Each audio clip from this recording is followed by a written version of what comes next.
Good evening and welcome to the COVID-19 update on Channels Television. I'm Millicent Nwaka. First, the highlights.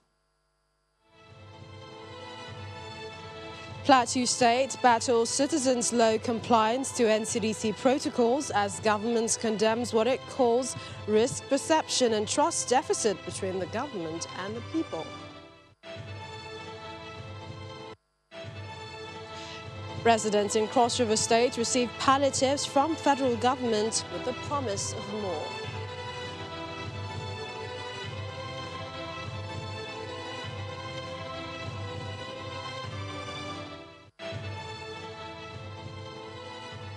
And finally, UK scientists in vaccine trials on using two different vaccines for first and second dose of COVID-19. You'll see that in our global update.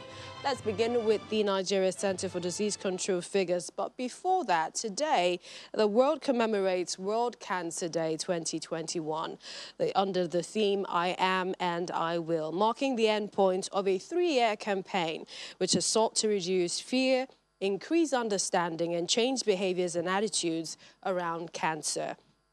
According to the World Health Organization, 17 people die every minute from cancer, and over the past 20 years, Africa's cancer burden has doubled, but health systems have not caught up. Investment in prevention, screening for early detection and treatment has been slow. The risks are even higher as the world faces the coronavirus pandemic. According to the Nigeria Center for Disease Control, Nigerians should make healthy choices to reduce the cancer risk this period. The center also reported 1,138 confirmed cases and 5 deaths in 24 hours in 21 states, including the Federal Capital Territory. Lagos recorded the highest number with 377 cases, and the least numbers were recorded in Bayelsa, 3 cases, 6 in Sokoto, and Ogun recorded 7. So as well did Bauchi State. You can see some of the other states there on your screen. More community recoveries were registered with Lagos and Plateau States at 476 and 121 respectively. Till date, 134,690 cases have been confirmed.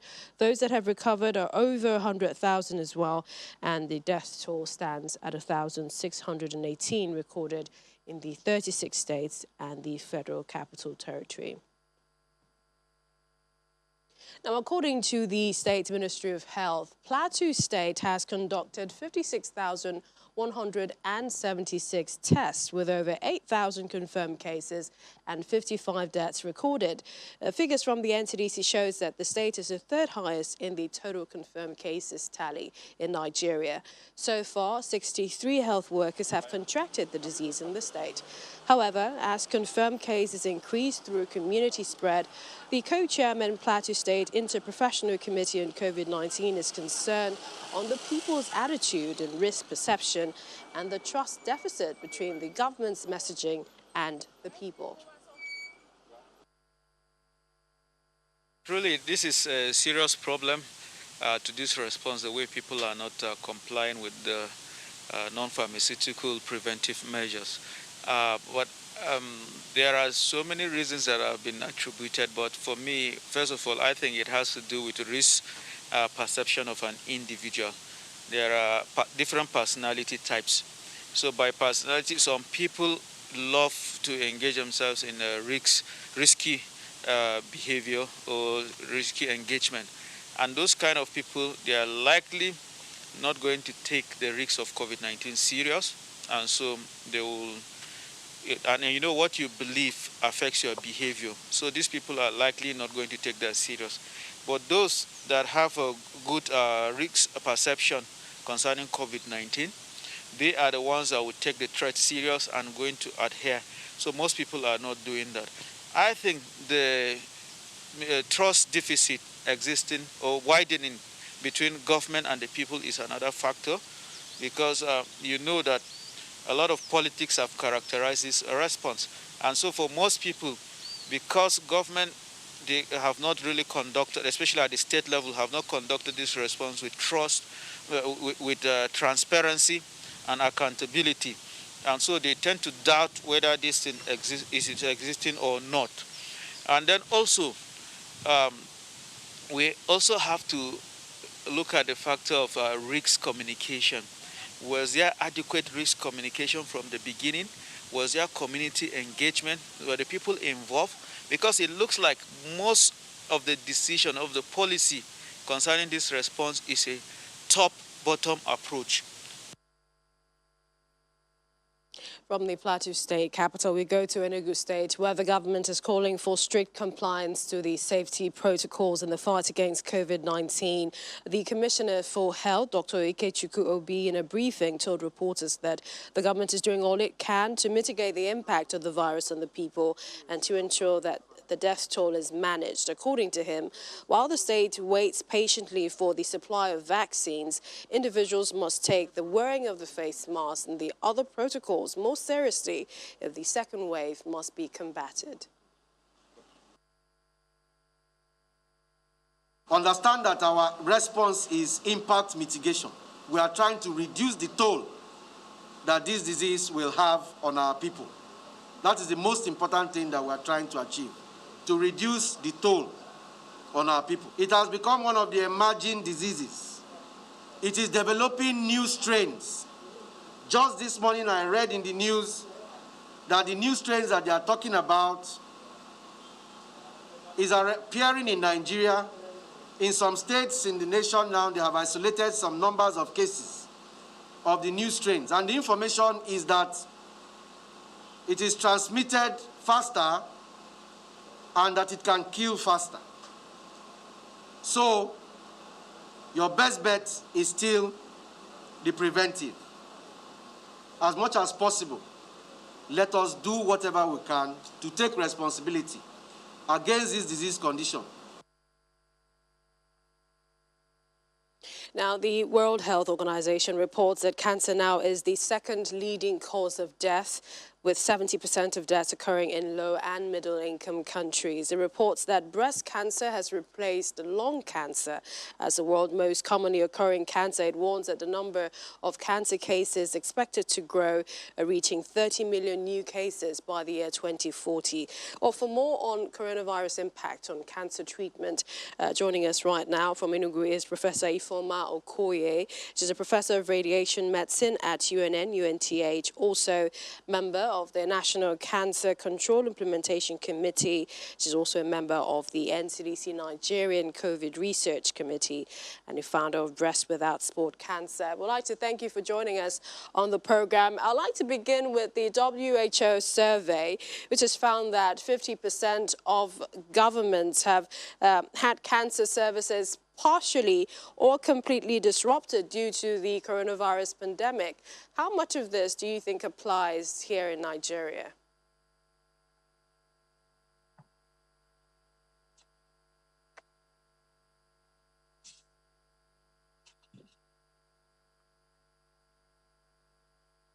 We still have Professor Okoye, if you can hear me. I just asked about the WHO survey that talks about how 50% of government's cancer services were partially or completely disrupted. How much do you think Nigeria has suffered in talking about the cancer treatments?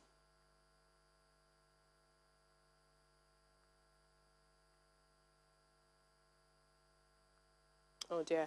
We'll try and get a hold of Professor Okoye very shortly, but let's bring you this story, and this is staying with the Southeast in Abia State. The governor of the state, Okezie Ikpeazu, is asking the leadership of the Joint Health Sector Unions and Assembly of Medical Professionals, JOHESO, to work with government to enlighten citizens about the new coronavirus variant. Now, at a meeting with the union's leadership in Umuahia, the governor promised to strengthen the state's task force on COVID-19 to ensure more compliance at public places. The union acknowledged the governor's efforts in tackling the challenges facing the health sector, especially as regarding workers' welfare.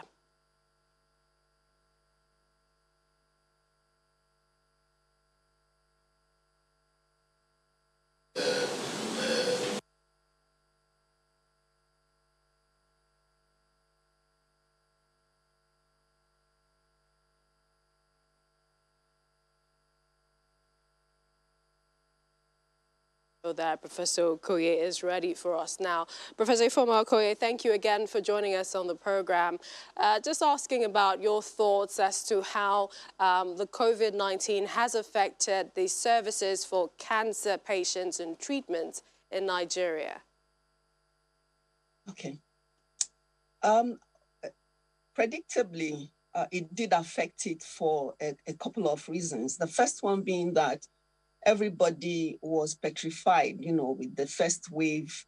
The patients themselves, if they come to the hospital, would they contact it? And they were already told through the media that they're falling within the category of people who are, more at risk of getting the COVID.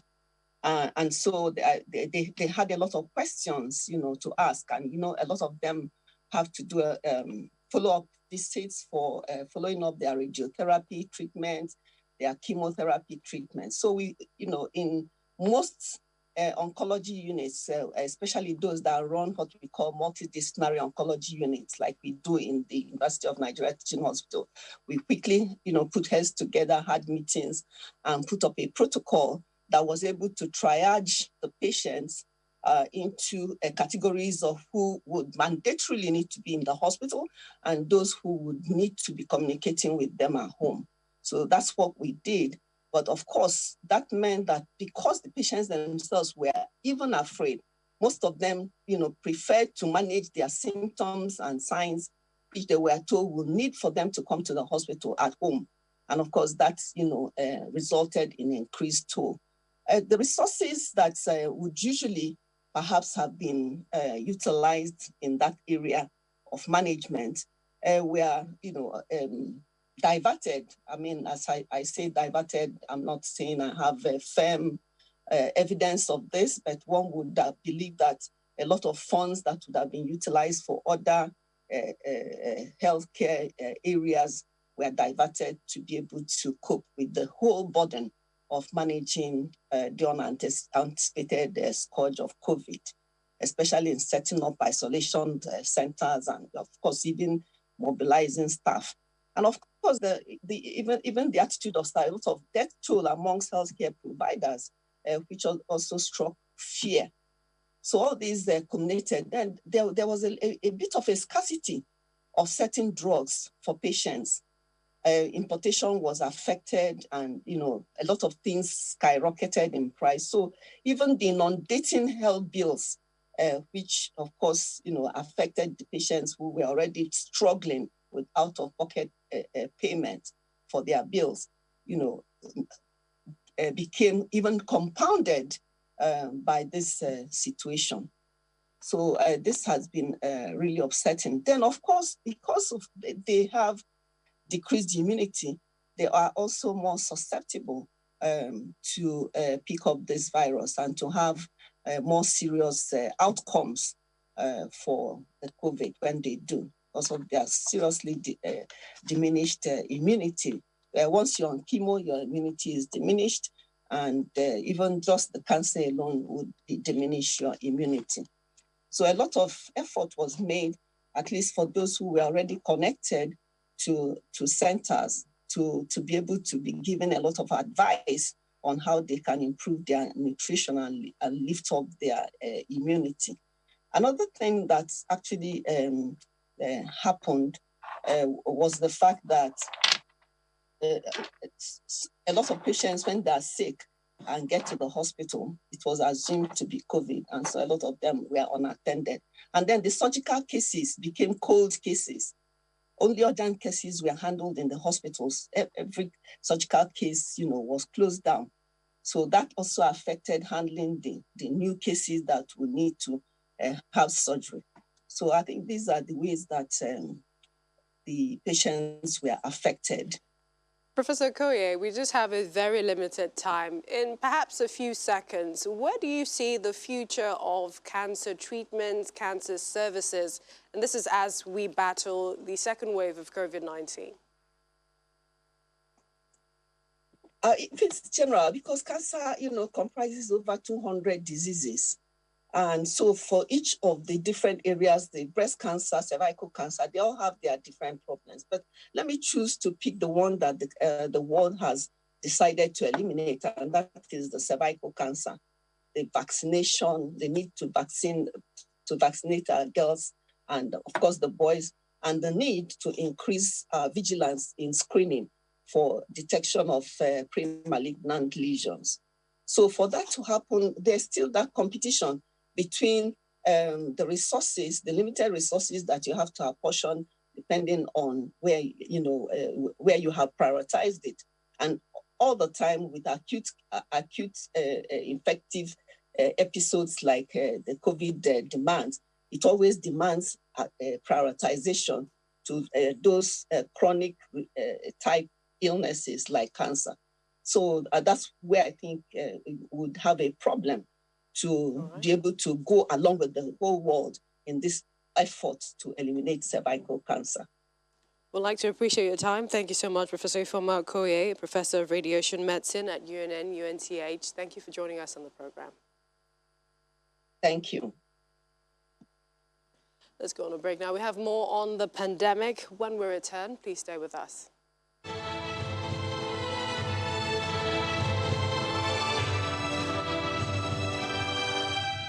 The federal government has donated palliatives to residents in Cross River State to reduce the impact of the second wave of COVID-19. The coordinator for the distribution under the Ministry of Niger Delta Development Commission told journalists in Calabar that everyone, especially the elderly and people living with disabilities, will benefit from the scheme. The second wave of COVID-19 has not only presented an increasing number of confirmed cases in the country, but also brought about threats of hunger. To cushion the effect in Cross River State, South Nigeria, the federal government is distributing over 1,000 bags of rice across the 196 wards in the state.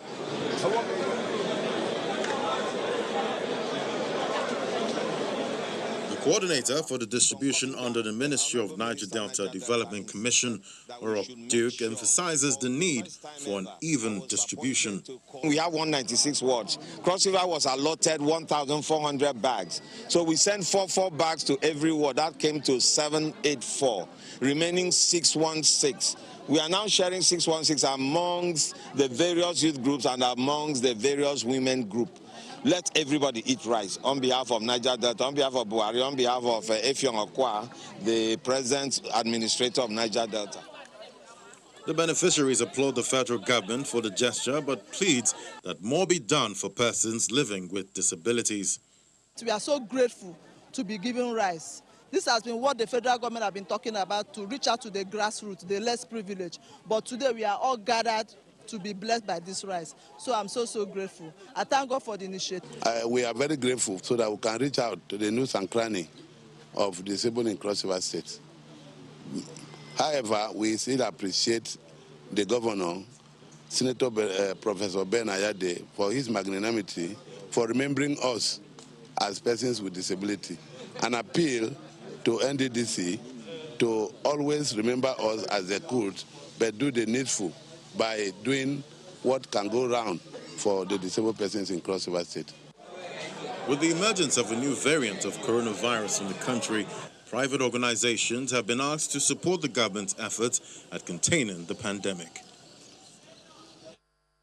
Joining us right now, Dr. Law Mefo. He's a social psychologist. He joins us from Abuja on some of the public perceptions of COVID-19. Thank you for joining us on the program.